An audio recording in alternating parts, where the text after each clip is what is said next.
आजिर recipe मागुर माछ तरकारी। प्रथमे माछरे लुण पकई हलदी पकई ताकू टिके गोलेकी रखीदबा। तापर पैन रे तेल पकईकी माछ गुड़ी को भाजी दबा।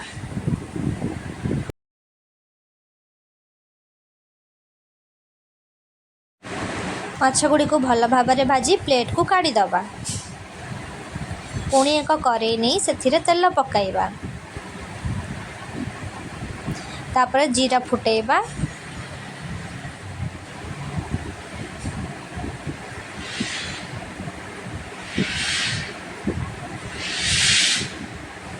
जीरा गुड़िक फुटीगला पियाज पकेबा ताकू भल भाव भाजीबा।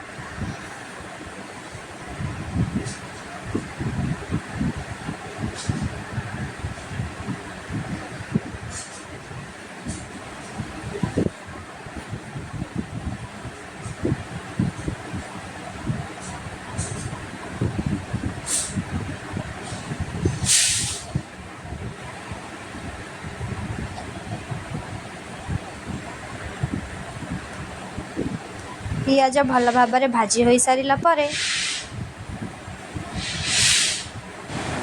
अदा रसुण जीरा को पेस्ट करिथिबा पेस्ट को आनी एबे पकई दबा। तापर ताकू भल भाव मिक्स कर दबा। एबे एथिरे लंका गुंड हलदी गुंड गरम मसला चिकेन मसला को पकई दबा। तापर ताकू भल भाव मिक्स कर दबा। एबे किछि समय पई ताकू घोड़ेकी रखिबा। तापर ताकू काढ़ी पुणी थरे कषिबा। मसला जेते कषि हब टेस्ट सेते अधिक हब।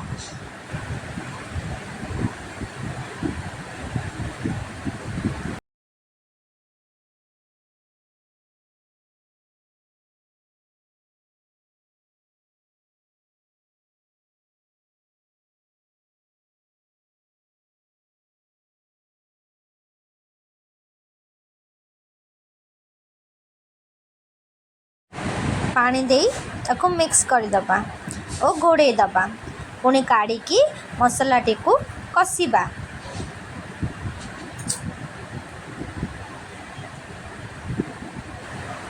मसलाटी आमर एबे बहुत भल भाव कषि हो गलानी। एबे सेथिरे पानी पकेइबा। आमे एथिरे 2 ग्लास पानी देइचो। आपण माने आपण मानक हिसाब रे पानी पकेइ पारिबे। जदि अधिक झोल दरकार ताले अधिक पानी पकेबे। जदि कम झोल दरकार ताले कम पानी पकेबे। पुणी ताको एबे घोड़े देबे किछि समय पई।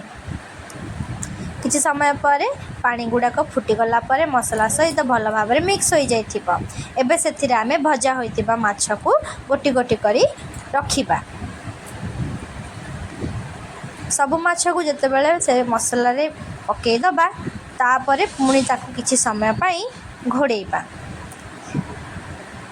देखंतु माछरू केते बढ़िया भाव रे तेल बाहरुछि।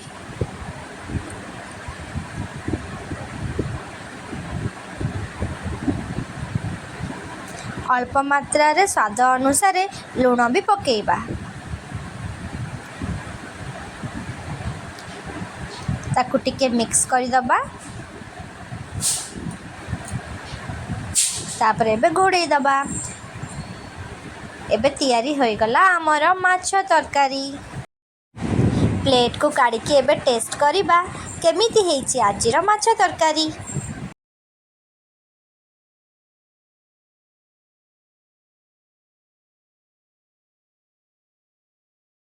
आपण माने भी घरे यही रेसिपीटी को निश्चित ट्राए करंतु एवं कमेंट करके जणांतु केमिति लागिला आपनकु आजिर वीडियोटी।